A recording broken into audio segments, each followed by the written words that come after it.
خواتین و حضرات السلام علیکم۔ آج کا ہمارا موضوع یہ ہے کہ کیا نفلی حج زیادہ ضروری ہے یا غریبوں کی استعانت۔ اس کا مطلب یہ ہے کہ حج جیسا کہ آپ جانتے ہیں اسلام کا ایک اہم رکن ہے، اور دوران حج اسلامی یکجہتی اور اجتماعیت کا عظیم الشان مظاہرہ ہوتا ہے، جس کی افادیت سے، جس کے فائدے سے کوئی بھی انکار نہیں کر سکتا۔ لیکن ایک مسئلہ یہ ہے، ایک سوال یہ ہے کہ کیا آج کل نفل حج جائز ہے یا نہیں، خاص طور پر ان ممالک کے لوگوں کے لیے جہاں حج کے لیے جانے پر لاکھوں روپے خرچ کرنے ہوتے ہیں۔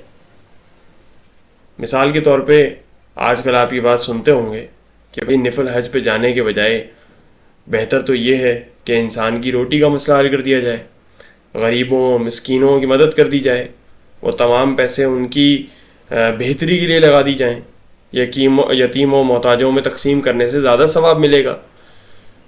تو اس طرح کی باتیں لوگ کرتے ہیں۔ اب اس کی وضاحت یہ ہے کہ پہلی بات تو یہ ہے کہ نفل حج کو آپ حرام نہ کہیں۔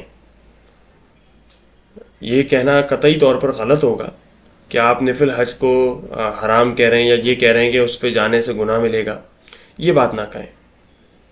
البتہ آپ یہ بات اچھی طرح جانتے ہیں کہ اگر مالداروں سے پوری طرح زکوٰۃ وصول کر لی جائے اور وہ زکوٰۃ ہی پراپر طریقے سے مستحقین تک پہنچا دی جائے، اس کی تقسیم کا انتظام صحیح طریقے سے کر دیا جائے، تو غربت کے، بھوک کے، افلاس کے، مفلسی کے تمام مسائل حل ہو جائیں۔